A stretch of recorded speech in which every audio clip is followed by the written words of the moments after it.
May piniritong bangus ka ba dyan? Tara, gawin pa natin itong mas espesyal.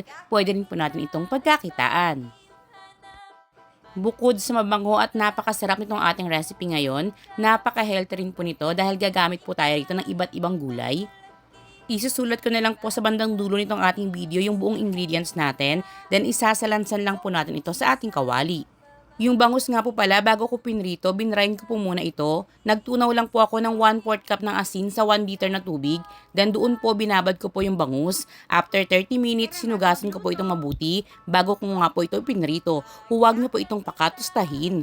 Yung pinakakilo po ng bangus na aking ibibigay, naka-boneless na po iyon. Kung sakaling yung pinakabuo pa, siguro lampas po ito ng kaunti sa 2 kilo.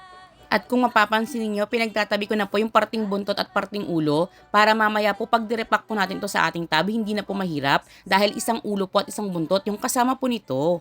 Isa lang po sa ating kalan over medium heat. Kapag gumulo na po ito, doon na po tayo mag-umpisang mag-timer ng 1 hour.